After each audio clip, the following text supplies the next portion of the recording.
After I watched it on TV last year, Chris said, "You got any vacation this year?" And I said, "Yep." He said, "For a few days." And I said, "I only got 397 hours built up. I'm ready to go." "Where are we going?" He said, "We're going to Pennsylvania." I said, "Hell yeah." So you don't see these too often, do you? It's been 50 years, probably a little over 50 years whenever I was a kid.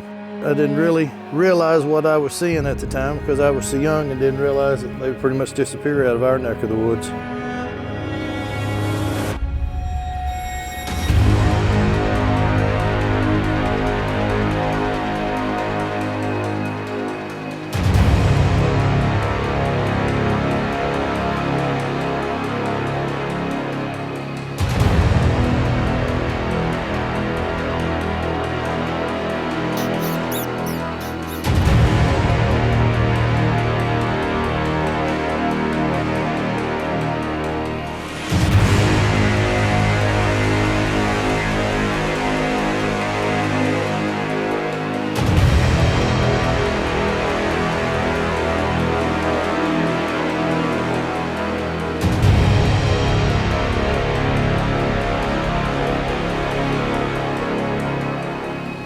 As far as memories, this is going to be one of the highlights of my 59 plus years.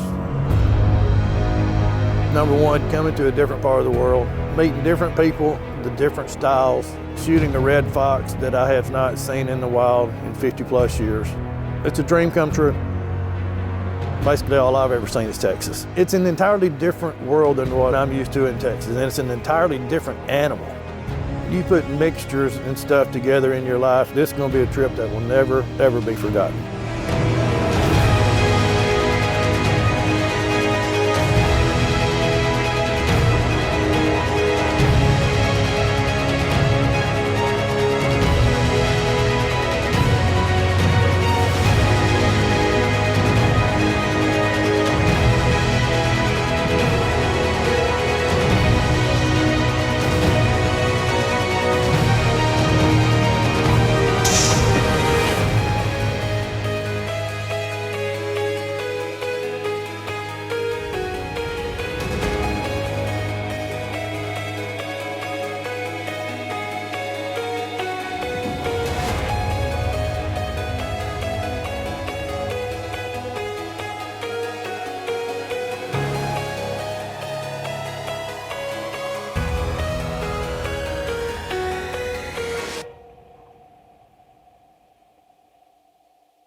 If I added up the number of people outside of family that I consider to be a true friend, that list would be very short.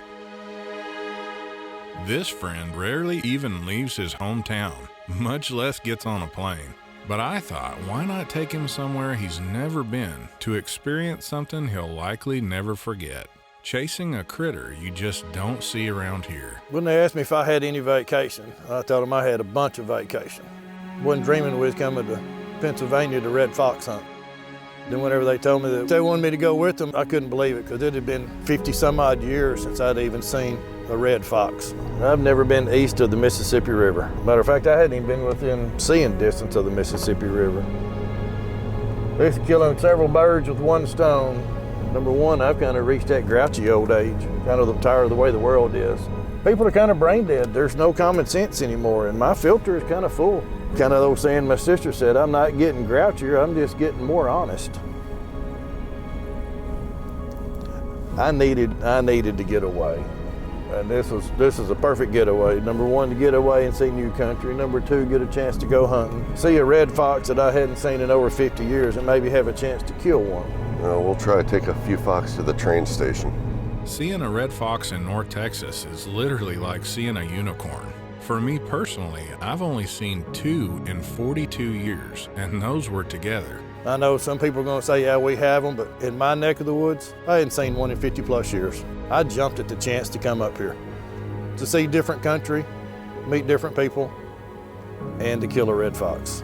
This trip was my way of giving back to a true friend for always being there, never complaining about anything, always making us laugh, and giving everything he's got to make night crew a good show. I'm one of those. I like the sun to set on me at my own house, in my own bed, but I jump to the chance to come up, especially after seeing what y'all had done last year up here. The amount of numbers that you were seeing in the foxes and what y'all had shot last year on camera. I was just excited to come get a crack at that.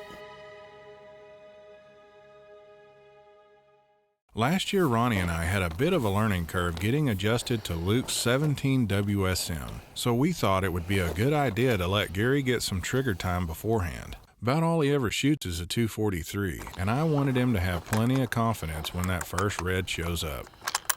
Well, whenever we got here the first day, we went out and we decided I was going to kind of get acquainted with the rifle, test off a couple of rounds at different yardages, try to get used to the trigger. It helped. It really did. I wasn't walking out blind. I knew if I would take my time that the rifle was hitting where it needed to hit.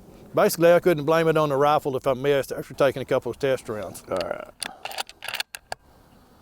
That's on safety. All the way forward is fire. Okay. That little old square is getting smaller.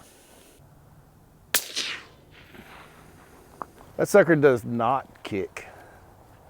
That is wicked. I think I'm right on the left edge of it. I tried to rush it, not sitting there and overthink it, rush it up there and make it feel good and pull the trigger, because I'm not going to have a lot of time for him to sit there. Well, and you never felt that trigger before either. No. That's tight enough for 60-year-old eyes the way I look at it. Yeah. The anticipation going into the first night was off the charts. Ronnie and I already had a little bit of an idea of what to expect from last year, but for Gary, this was going to be a completely new experience altogether. We set up on a place we'd seen multiple reds last year, and I had a feeling as soon as that Fox Pro sounded off, it wouldn't be long before Gary had his first red fox in his crosshairs.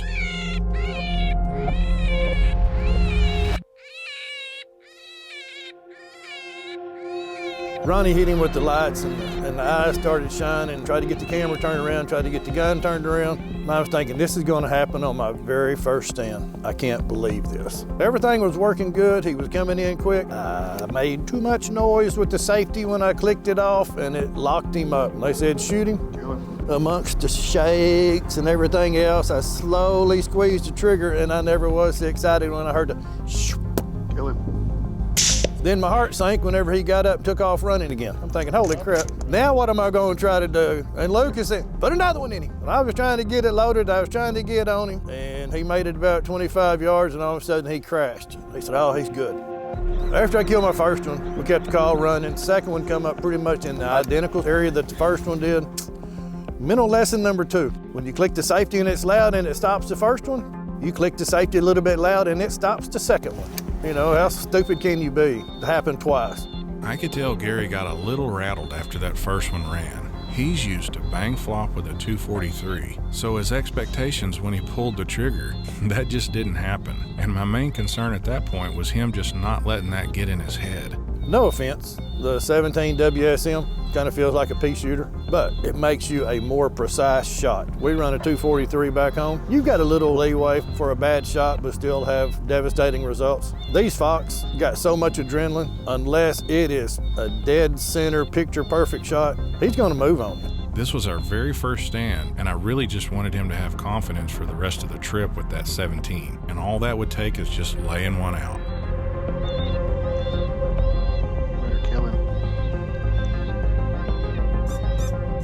These things are like rats on crack. They're hard enough to hit standing still, much less bouncing all over the place. And this one's gonna be a poke for that little 17. Then I took a shot down into the valley, hoping for the best, but the outcome wasn't the best. This trip was more than I expected. The fox are entirely different than what I'm used to shooting at home, shooting coyotes. These come in a hurry, and you have very precious seconds whenever he stops to try to settle the crosshairs and pull the trigger. If not, he's on the move again. It's entirely different than what we have at home. I did have to give Gary a little bit of ribbon for that air ball, but he never lets me down. He always seems to have a good excuse ready to go. Some of them made it out because of it. I didn't hit them. But is that another trajectory issue? Wind, elevation, East Coast wind, everything's all off. The barometric pressure? Oh, yeah, you want me to turn my hat and do my... No, that's all right. That won't be on camera, but it was. I'll blame it on anything in the world every time I miss a shot. It's okay, Gary. We won't hold that one against you. You know, shooting someone else's gun and all. My intentions, if I ever shot one, I wanted to mount him. Then whenever I killed my first one, I was excited I killed my first one. I could have come to the taxidermy shop then. I was ready. We'd pulled in, walk around kind of behind a little old abandoned farm, turn the call on, 300 yards out. Eyes are coming, bouncing, coming right at the call. He was in full tilt, as fast as he could possibly go. And I'm thinking, well, slow down when you get up here by the call. This is going to be ideal. He went by the call at 30 miles an hour, just kind of glanced down at it and looked back up thinking, that's not a rabbit laying there. That's something else. That's a fox crow or something. Better mute that bitch. Mute it. Now that's what you call fully committed. Almost too committed. Probably could have used a shotgun on that one, Luke.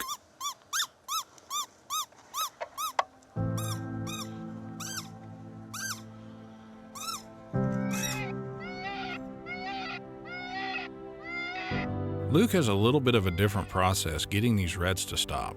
Back home, if this was a coyote, I would already have the call muted and working him with lip squeaks. Just feel it gives me more control of what's happening on the stand at that exact time. But Luke prefers to let it run till he gets him in range, then mute the call to get him to stop. It worked pretty good on this one, but the problem is these reds are so spastic, you just never know what they're gonna do.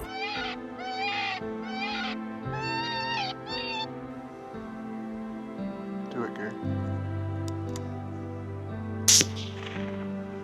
Oh, when I was a kid, late 60s, early 70s, we farmed the land there at the house, had 400 plus acres, and a bunch of it was solid timber. And so Daddy wanted more pasture, and so we went in and had a dozer company come in and doze a bunch of that, and they pushed up brush piles. We still had enough timber to hold animals, but now they kind of had brush piles to den in. And that was one of the only times that I'd ever seen a red fox, was in our north pasture, coming out of some of the brush piles that we had dozed up before we had ever burned them. I didn't really know what it was. It was a different color, and I knew it wasn't a coyote. It was a whole lot smaller. And my dad said, that's a red fox. You probably won't see many of them around here, but you've seen one now. I really think the coyotes in our area have just about wiped them out. It's pretty typical for areas that have a lot of coyotes to have very few fox, and vice versa. Places you find a ton of fox, you just won't see very many coyotes. And places with lots of coyotes, there's just hardly any fox. A little red fox is like a steak dinner to a coyote, and the ones that I saw here in North Texas were running down the train tracks in the middle of town, in a highly populated area, where very few coyotes probably want to be, and I don't think that was a coincidence. If you think about it, that's probably the one place around here in an area with this many coyotes that a gray or a red could even survive. They just can't compete with a coyote. But in places like this where there's no coyotes, they're everywhere.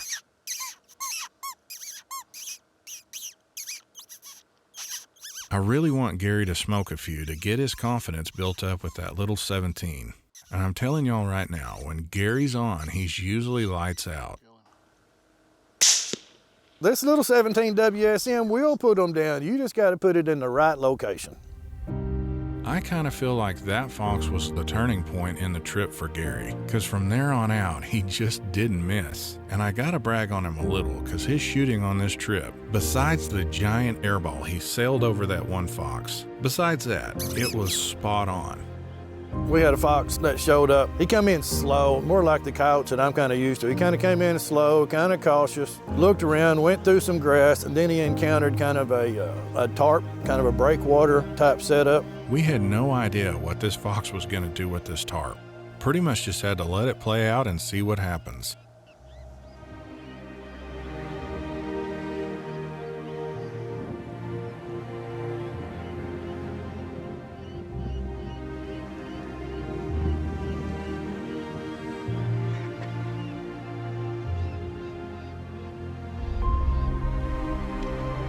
The tarp was about as tall as he was, and I knew this was going to turn out really good or really bad, one or the other.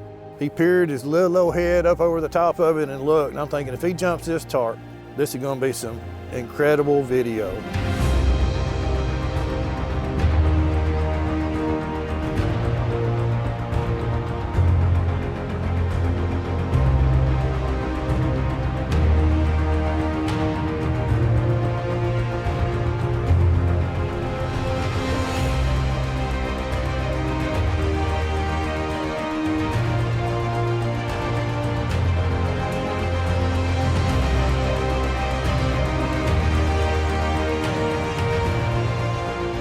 Then I got to thinking, you're gonna have to put a shot on him. And you really need him to go down like a rock. You don't need him to run because this is such good stuff. And whenever he stopped, I'm thinking, center that shoulder, pull the trigger, and please go down hard.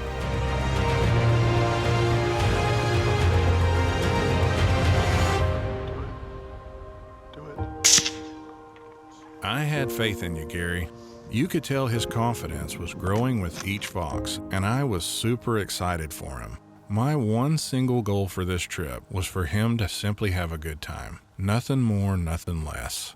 As the trip went on, I got a little bit more precise. Put the bullet where it has to be and pull the trigger and hope for the best. Do it. After his first few reds, I asked him what he thought about red fox hunting. We need to relocate red fox back to Texas. This is fun, it's exciting, it's quick, it's up in your face, and it's in a hurry. I'd love to have this close to home. We just had to fly about 1,000 miles so we can go do it, but this was incredible. We had a fox come in, we really couldn't shine right there. He had to get into the field where we could get the lights on him. Yet again, just like last year, we were hunting around all kind of houses and would have one show up at times in a direction we just couldn't shine. That's what happened with this one. I literally had to point my lights to the right of a house and let the fox just run into it. I will say that's a first. I've never had to do that before, but we just did the best we could to work around it.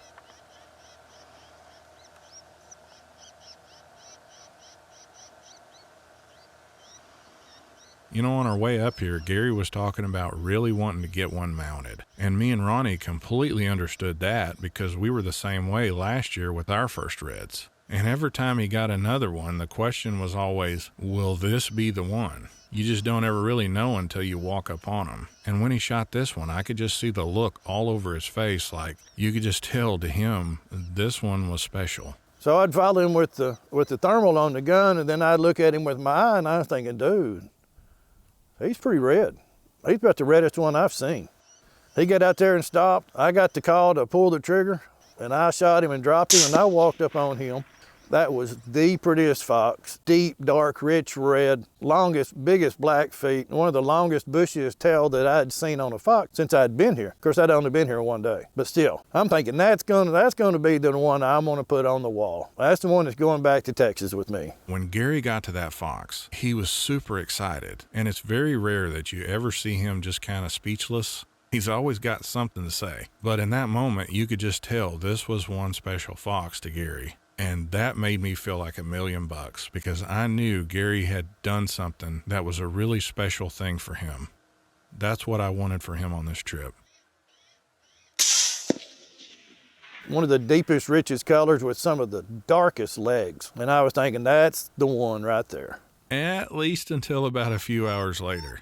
Luke had been chasing a certain fox with a big old white tip on his tail in this area for the better part of 2 years. And he even had all kind of trail cam pics of him. And wouldn't you know it, as luck would have it, he shows up on the night Gary's on the gun. Believe it or not, me and Ronnie had a crack at him last year, but unfortunately it just didn't work out. Well, Luke said on one of the farms he'd had a camera set out, and it said he'd been getting a big red fox that had a big old white tip on his tail. And that big old tip on the end of that tail shined like a diamond in a goat's honey. I was thinking, oh my goodness, look how white that tail is on the very end of it. Not just 3 or 4 hairs, I'm talking about the size of a baseball. Luke was saying, take him, now, hurry, get him, shoot him. Chris said, I'm all over him. Gary, I'm super proud. You could be the one to get him. Dude, that looks like a great fox. I could see a big white tip on his tail a while ago. No, that's special. Not every fox has that. Big head, that truly does. You don't see a fox like that every day, Gary. Look how much white Yeah, that's beautiful. Beautiful. is on that tail. Great color. Big old male. Yeah. So you don't see these too often, do you? It's been 50 years, probably a little over 50 years whenever I was a kid. No, he's nice. He's nice and furred up. They're really furred up this year. You want to get one mounted, this is the type of fox you want to get mounted. On that fox that I killed with the big white tip, there was joy, and then there was a little regret, thinking that Luke's been working on him for the last year or so. He's got all kind of pictures of him. I felt kind of bad that I kind of stole his thunder out from under him, but then again, just a little bit, not a whole lot, because he was a big, gorgeous fox with a big old white tip. Gary, I truly feel like this time you finally got what you came for. That's a trophy by anyone's standards, and I'm beyond excited to be able to say I was there with you when it happened.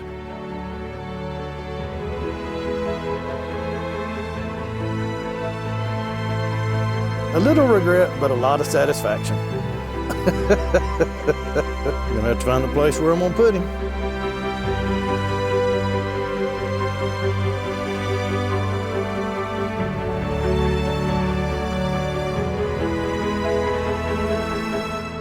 Everything about the trip has been incredible.